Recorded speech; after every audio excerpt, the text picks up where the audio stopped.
olá aluno, olá professor, olá professora. Colegas! Sai Digital número 2. Professor Laércio, tudo bem? Sempre bem. Tá aqui. Gostou do nosso primeiro material? Olha só, o primeiro, a jornada é boa e a jornada é sempre producente para você. Grande abraço, obrigado ao colega, professora que estão conosco, aos nossos queridos alunos, vocês espalhados em todos os lugares possíveis.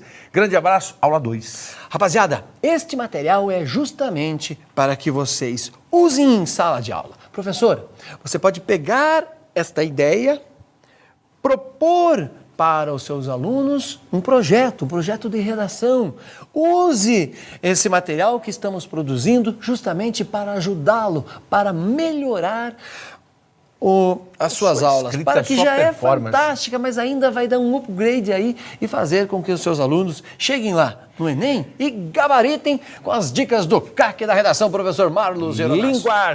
Linguagens sempre incomodam. Você sabe que no Exame Nacional do Ensino Médio, você que nos acompanha, o Enem já traz esse desafio. A prova de linguagens é a prova com o menor número de contingente de acertos e de aferição de nota. Ou seja, a mais difícil. É a quarta área, exatamente. E é o inverso do processo.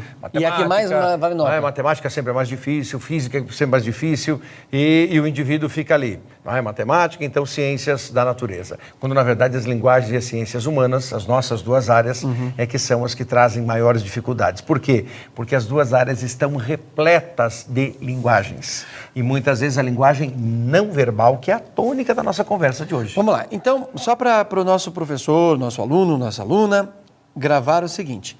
Pessoal, a redação, a linguagem é a mais complicada no Enem. E quando você disse que ciências humanas vem em segundo lugar, lembrando que as redações usam... inverso, né? As redações usam temas do quê? Das ciências humanas. Exatamente, sociologia, história, geografia, venha de outras áreas. Então, hoje, nós vamos trabalhar com uma linguagem. Qual? Pois é, a linguagem verbal e a não verbal, mas necessariamente o quê? Dentro da linguagem verbal ou não verbal, a ilustração, o desenho, Laércio, que você muito bem trouxe para nós, o cartoon. E é claro, quando você pensa em cartoon, imediatamente temos, junto com o cartoon, a sua prima charge, a outra prima tira e temos também o quadrinho. Então, essas ilustrações que a cada dia ganham mais força e repercussão, reverberação na sociedade, são de extrema relevância. E muitas vezes o aluno não sabe ler. E olha a curiosidade, não só para o ensino médio, não só para o ensino fundamental, educação básica, o Exame Nacional de Cursos, o ENAD, traz na sua primeira parte da prova, que é o núcleo comum, não o núcleo específico, a primeira parte é comum a todos, inúmeras ilustrações. Aliás, não há prova do ENAD que não traga cartoon, foto, mapa, gráfico, charge ou tira. E o que acontece com o universitário? Isso já na universidade, independente se ele é aluno de medicina, acadêmico de medicina, de direito, se ele é de engenharia, se ele é de nutrição, se ele é de farmácia, muitas vezes ele não consegue ler a charge e não consegue ler o cartoon. Vamos combinar uma coisa? Então, hoje a gente vai trabalhar com cartoon. Deixa eu ver o que você escreveu ali. Hoje vamos trabalhar com cartoon. Vamos combinar que, então, esta aqui é a nossa primeira aula sobre isso. Esta aqui vai ser da nossa segunda sobre isso. Essa será a nossa terceira e essa será a nossa quarta aula. Já estamos dando uma dica das próximas orientações. Sem dúvida. As próximas 3, então, trabalharemos, quer dizer, hoje com cartoon, né? E depois as próximas 3, charge, tira e quadrinho. Já deixamos a dica aí. Exatamente, para que você comece a se familiarizar. E essa é a recomendação, leia. Não tenha receio. Outro dia, conversando com os vestibulandos, alunos dos cursos para os quais nós lecionamos, e ele disse, puxa, às vezes o pai vai chegar, a mãe vai chegar e verá o seu filho olhando só a imagem. Está olhando tirinha, é? Está olhando histórias em quadrinho, é? Não. Ele está se aculturando do que existe no texto e no contexto, porque isso é uma... Ou seja, ele está fazendo uma leitura. Sim, é uma leitura, só que é uma leitura diferente do padrão do parágrafo, do verso. Não é prosa nem poesia. Então esqueça a poesia, o lirismo, esqueça a prosa, o parágrafo, você vai ao encontro do quê? Do desenho, da ilustração. Mas essa leitura do cartoon, por exemplo, ela exige um conhecimento prévio. Sem dúvida. É o conhecimento de mundo, muitas vezes, porque o conhecimento de mundo na temporalidade e na atemporalidade. O cartoon, que nós veremos daqui a pouquinho, embora ele tenha se fundamentado num contexto extraordinariamente significativo, ele data do século passado e do começo do século passado. Então, esse cartoon, ele parte do princípio de que ele é quase centenário. Observe bem. Vamos lá, então. Ele é praticamente centenário. Ao passo que a charge, isso nós veremos, ela já é mais temporal. O que não significa que ela não possa durar algum tempo, mas ela é mais passageira, ela é mais efêmera, ao contrário do que nós veremos agora. Reginaldo, coloca lá na tela, por favor. Olha só. Então, isso aqui é um cartoon. Ok? Vamos pensar, deixa eu escrever aqui, depois eu apago, cartoon. E o que o nosso aluno precisa... Quando eu disse que ele tem que ter algo já prévio, quando você olhou para isso, você já teve uma noção do que se trata, né? Claro que essa aqui é uma obra refeita, repensada, com base em Tarsila do Amaral. Mas tira uma fotografia mental, por favor, desta imagem. Tirou? Gravou aí? Isso. Muito bem. Professor Marcos, antes da gente seguir, eu quero dizer para o meu aluno que essa imagem que eu estou mostrando para eles aqui, ó, eu tirei lá do jornal Valor. Eu estou dando aqui um endereço, até ele vai congelar a imagem e vai procurar. Mas me responda uma coisa, voltando agora para nós, vou passar aqui do outro lado, pode voltar. Por que é importante isso que eu acabei de mostrar? Porque nessas imagens, seja a charge, seja a tira, seja o quadrinho, acrescentemos ainda o gráfico ou o cartoon, a fonte é obrigatória. Mencionou a ilustração... Perde ponto, então, se não tiver isso. Sem dúvida, a fonte é necessária. Por quê? Porque a fonte é uma comprovação de que você sabe de onde veio. Então, é um indicativo de origem. Esse indicativo de origem parte do princípio de um tripé.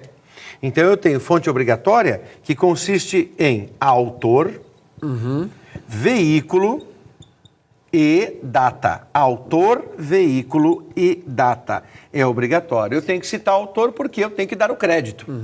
Eu tenho que dar o crédito a quem fez o cartoon, a quem fez a charge, a quem fez a tira, a quem fez o quadrinho. O veículo de comunicação. Vamos colocar aqui, veículo de comunicação. E esse veículo de comunicação pode ser um jornal, pode ser uma revista, pode ser um site, sucessivamente. Então, eu tenho veículo de comunicação. E em alguns veículos de comunicação a gente já reconhece, olha para o cartoon, para a charge, já sabe de onde vem. Esse aqui é do Quino, esse aqui é da pessoa. Porque esses chargistas ou esses quadrinistas, cartunistas são exclusivos daquele veículo. E a data também, Laércio. A data, ela é obrigatória e a data, vamos assim registrar uma data, vamos falar em 22. 22/04/2015. Então, a data é assim, ela não é por extenso. Você pode registrar, eu preciso trabalhar. Precisa, porque é data de publicação. E é a barra ou é traço? Barrinha é suficiente. A barrinha aí tranquila, nenhum problema. Perfeito. Então, fonte aqui, obrigatória. O nosso professor já vai combinar, então, com o seu aluno, olha... Vamos trabalhar com uma charge, você tem que dizer quem é o autor. Ou um cartoon, você tem que dizer quem é o autor. Exatamente. Tem que dizer quem publicou, seja lá. A gente deu o exemplo do Valor. Poderia ser Folha de São Paulo, poderia ser o Estado de São Paulo, o Globo, o site UOL, o site Terra, o site Yahoo, enfim. Já está a dica. Se familiarize com o pessoal que faz o desenho, que faz o cartoon, que faz a tira desses jornais. Oriente os seus alunos. Você, aluno, pegue na internet. Isso só vai ajudá-lo a se dar bem no seu vestibular. E entendendo que sempre há uma repercussão. O cartunista, o quadrinista, o chargista pode ser mais ou menos ácido, mais ou menos crítico, mas todos eles querem, de alguma forma, dizer algo. Algo a alguém que capte a mensagem. Então, vamos voltar nessa imagem, já que você deu uma dica boa. Ó. Aqui, o chargista quer... Professor Marcos, quero que você pegue meu óculos lá em cima, por favor, que eu não estou enxergando. Então, olha, o que o cartunista quis nos dizer aqui? Vamos lá, aqui tem uma ideia muito bacana nesse sentido. Essa imagem aqui, ele foi buscar nesta imagem. Isso, okay? Agora esta é a original. Só me dê um minuto, amigo. Contexto histórico. Então, agora você tem que lembrar, você já estudou isso. Estudou onde? Invariavelmente, isso é um conteúdo em algumas escolas do segundo ano. final do segundo ano do ensino médio, em algumas escolas é o conteúdo prático do terceiro ano do ensino médio. Onde é que você está? Você está no século XX. Início do século XX, você está no surgimento do modernismo, você está nos antecedentes e na Semana de Arte Moderna. A semana dos dias 13, 15 e 17 de fevereiro, que revolucionou as artes, mas que esteve de mal com as artes naquela época. Por quê? Porque mudou a pintura, mudou a escultura, mudou a literatura, mudou a arte de maneira geral. E você precisa saber de alguns dos nossos grandes expoentes dessa chamada Semana de 22. Então, olha, nós estamos aqui em 2015, daqui a pouquinho, nós daqui a 7 anos viveremos o centenário da Semana de 22 e o bicentenário da independência. Por isso, pensando 1822, 1922, 2022. E nessa passagem, a pintora Tarsila, a musa Tarsila, belíssima Tarsila do Amaral, que esteve ao lado de Anita Malfatti, a querida Anita, de Lazar Segal, de Rego Monteiro e daí sim, de outros grandes expoentes, os mais importantes, como Di Cavalcanti e Cândido Portinari. Tarsila, nesse momento, ela está apaixonada por Oswald de Andrade. Os dois formam uma dupla chamada Tarsivaldi. E ela começa a pintar ainda mais para difundir as revistas, os semanários da antropofagia, do manifesto antropofágico, do movimento da antropofagia, do movimento pau-brasil. E ela faz isso em função do seu amado e ela começa a retratar mais a população brasileira, sobretudo essa população de São Paulo, mas que representava, como representa hoje, São Paulo é o Brasil. Então, é nesse na mistura é o Brasil. Exatamente. E o quadro, coloca ela no e o quadro, por favor. Esta imagem aqui, ó, você vai encontrar uma diversidade étnica sensacional. Olha o olho desse cara. Tem todos aqui. Então, esta aqui é a fase social de Tarsila. É uma obra de 1933. Exatamente. E o que o cartunista fez aqui? Veja, quando ele rasga, entre aspas, ele pinta por cima, e ele inventou outros desenhos. Claro, tem a fábrica aqui atrás, aqui está a fábrica. Ele mantém a mesma estrutura. Mas aqui ele faz uma mudança, ele muda, ele está falando aqui de alimentos. Tá, ele ele toca no quê? Então, aí que está. Ele escreve, ele desenha, ele pinta para que alguém o leia. E leia e interprete. Imediatamente, você que nos assiste sabe muito bem que ao fazer isso, o primeiro apontamento seu é que ele fez surgir a intertextualidade. A intertextualidade quando um texto feito depois dialoga com o texto anterior. Então, esse diálogo, só quem compreende, porque se você não conhecesse a pintura original de Tarsila, passa aí o que o Laércio falou há pouco. Se você não tem uma visão do todo, se não há aculturação nesse sentido, se não há informação, você vai dizer, puxa, mas que bonito, né? Outro vai dizer, não, puxa, que legal, ele conseguiu fazer uma releitura, ele conseguiu resgatar Tarsila do Amaral do século XX, que beleza! Aí é que está a profundidade de um texto. Como é que é? Intertextualidade. Sabe então quem ele recuperou? Ele recuperou aqui um cara chamado Thomas, tá ficando boa a letra? Letra não, a cor, acho que não tá aparecendo aqui. Vamos pegar um outro. Risquei aqui, escrevo de novo. Thomas, tá? Robert. Isso. Robert Malthus. Só Malthus já seria. Já resolveria. Mas quem é o Thomas Robert Malthus? É o cara que diz que comida não existe o suficiente para o ser humano. Como assim não existe comida suficiente para o ser humano?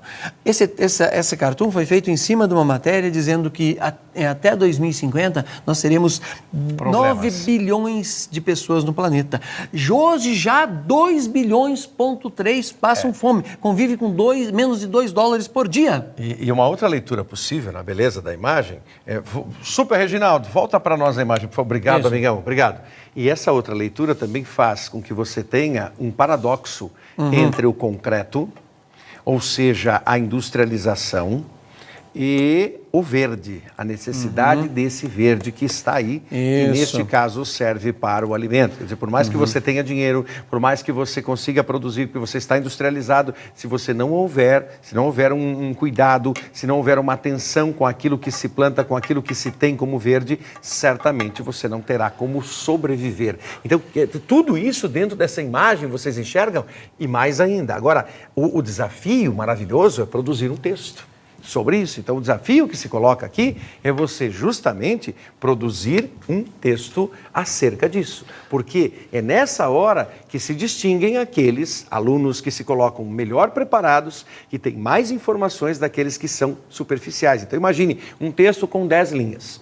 Muitas instituições de ensino superior pedem isso, sejam elas particulares, privadas ou públicas. Pedem um texto com 10 linhas. Agora, imagine um texto com 10 linhas em que você interprete o cartoon a seguir. O cartoon está ali. Como é que você vai interpretar? Puxa, eu não entendi nada disso. Então eu vou escrever o quê? De 10 linhas eu escreverei 4, 5, 6. A sua nota será baixíssima. Uma dica para os nossos professores. Fale com o professor de História, fale com o professor de Geografia, deixa eu colocar isso aqui. E pensando no Malthus, por exemplo, pensando no nosso amigo Malthus, você dá para isso aqui que esse é o melhor. Pensando no Malthus, lembre-se que ele é o cara da PG e da PA. Aliás, dá para reunir aqui, professor Marcos? Sem dúvida. Geografia, História, a redação, as linguagens. E matemática. Sim. E matemática. Porque você tem a matemática. Porque você tem a matemática. E daí, trabalha, porque a questão da progressão aritmética é para população. Sim. Certo? A população cresceria. Desculpa. Bom, eu estou fazendo errado aqui. Ó, eu já ia... Reconstrua. A população seria... Aqui seria alimento. Vamos lá, refazendo. A PA seria alimentação. 1, 2, 3, 4. Certo. Já a PG seria para a população. Dobra. Não dá para inverter. Daí seria 1, veja que alimento e população estava igual. 2, alimento e população estava igual. Só que daí, como começa... é PG, 4... 8, e aí sucessivamente. Aqui a bronca 16, enquanto aqui estava em 5. Né? E aí o que aconteceu? Malthus foi o primeiro cara a escrever sobre isso. Ninguém um dia faltará. Tinha pensado. Então, todos os anos, ele é ressuscitado. Por isso que já foi inventado aí neomalthusiano, econeomalthusiano. Mas a ideia de Malthus está nesse cartoon. Tem comida para todo mundo? Será que nós vamos arrumar uma tecnologia que não degrade o meio ambiente? Porque tem um problema. As pessoas acham que a agricultura é uma coisa que não tem problema nenhum com o ambiente. Ela é responsável por praticamente 1/4 da poluição do planeta. Sim. Então, produzir comida para mais 2 bilhões de pessoas que virão nos próximos anos terá que ser por meio de uma tecnologia bem limpa. Avançada, limpa. E é claro, observe, essa imagem possibilita uma série de situações. Então, cabe a você agora construir um enunciado também.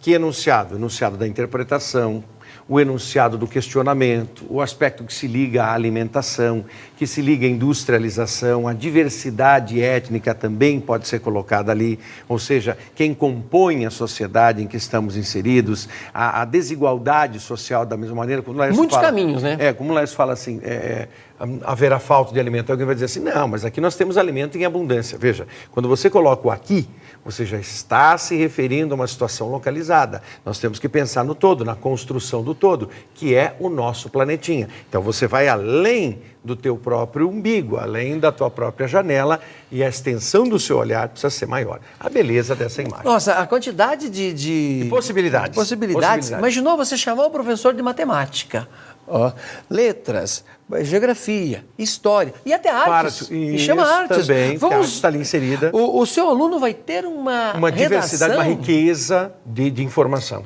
E não é para esse tema se repetir, pode até acontecer, mas é a habilidade que o aluno vai ganhar a partir do momento que ele receber o estímulo do professor de matemática, do professor de artes, do professor de letras, história, geografia e assim vai. E dará muito certo. Então, seja mais alguma imagem, Lécio? Acho que a gente fecha essa conta aí. Então, essa aí. Veja só, então um caminho para você. Vamos pensar em 2 propostas. Qual o lápis que você quer? Isso, pode fazer um texto com até 10 linhas, até 10 linhas, isso é um texto curto para algumas instituições, ou você pode ser mais ousado ainda e trabalhar com outras instituições em até 20 linhas. Recomendação nossa, trabalhou com 10 linhas? Sugestão, você vai escrever no máximo 2 parágrafos. Não use 3 parágrafos em 10 linhas. Curto demais, o seu texto tende a ficar fragmentado. Professor, eu quero fazer um parágrafo só. Ótimo. Só observe se os períodos não ficaram longos demais e se faltará alguma coisa como coerência ou coesão. E você pode, com isso, abrir um segundo parágrafo necessariamente. Então, 2 como limite. Se eu chegar às 20 linhas, aí sim, de bom tom, eu posso fazer o esqueminha de introdução, desenvolvimento e conclusão e trabalhar com 3 parágrafos de bom tom, a média de 6 a 7, 8 linhas em cada parágrafo, fica um texto interessante. Algumas instituições públicas ou privadas, certo? Primeiro registro, na próxima nós vamos trabalhar com a charge, não perca. É isso aí, aluno, professor, professora, mande as suas dicas. A gente já tem uma programação, mas você pode mandar as suas dicas. Valeu, encerramos aqui então o nosso Beleza, encontro. obrigado. Grande abraço, valeu pessoal, até mais. Bom trabalho, boa caminhada, boa redação.